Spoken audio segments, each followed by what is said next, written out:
Okay, so we are back in for the week 2 training recap. Upper one and lower one this week were both good sessions, just fairly uneventful, quite standard, so I'm not really dwelling on them too much. I did chip most exercises up in weight from the first week. A couple of them remain the same, and I pretty much hit all my rep targets on most things. But the interesting thing for this week is that these 2 sessions are the last ones with longer rest periods. So the first 6 sessions of the plan, I've been taking 3 minutes for the first 2 exercises on each day, and then 2 minutes for the remaining exercises.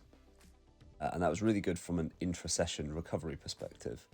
But it did make each session fairly long considering the quantity of sets in the plan, especially upper 1 and upper 2. They both have kind of around 28 sets, and the lower sessions have around 20. So it was definitely pushing well above the hour mark on each day. So when I went in to do my upper 2 session on Thursday, I just about had an hour to get it done before I needed to head off and take my daughter for a swimming lesson. And I knew the only way I was going to get through it in that amount of time was to slash my rest times dramatically. So that's what I decided to do. So those 3 and 2 minute rest periods were dropped down to around about a minute or less for everything. I think the bench and the pull-ups, I maybe did around a minute and a half each set. But everything else was just the bare minimum I could really do.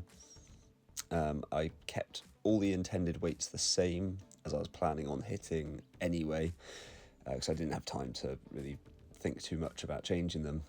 And to be fair, I only saw a few rep drop-offs kind of here and there on a couple of things, so that was pretty good.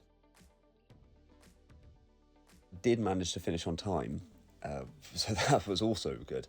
But the session was also so good that it just had me totally reconsidering how I approach rest going forward. So I got the best pump I can recall in a long time from this session, and I felt like I was just constantly working so bloody hard the whole hour. It was great. So yeah, after a bit of pondering and a sanity check with the big boss, I made the decision to reduce all rest periods moving forward in the plan to just 1 minute. And that's for everything, for the big compounds, the isolations, just everything, 1 minute rest. I'm hoping that in addition to getting through the sessions a bit quicker, I can also continue to get some good pumps, and also I can push my work capacity up a fair bit as the weeks and months go on. So I hit upper 2 on Thursday, had a rest day Friday, and then my final strongman competition of May on Saturday, and then I jumped back in for lower 2 on Sunday morning. Thankfully, I only had a slightly achy back from the comp on Saturday. I did drop the weights on the squats, RDLs and leg isolations in anticipation of everything hurting a lot. It was definitely a good call for the squats and the RDLs.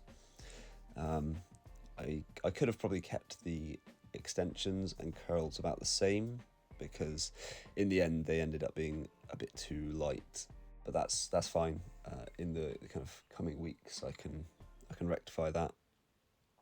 But yeah, a good end to the second week.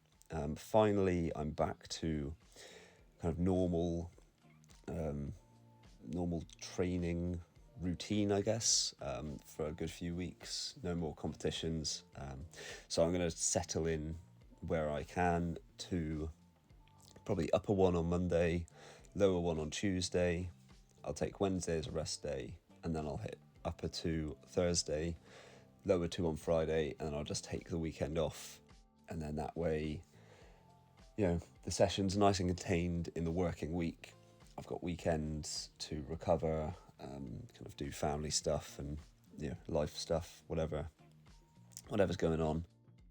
So yeah, that's what we're going to be doing. I will possibly do a little competition recap video for these few competitions I've had in May, and I may also do something for like all of the competitions I've done. I think I've done about 7 or 8 at this point, so I might do that and kind of sprinkle those in around and about. But yeah, very good second week, and thanks for watching.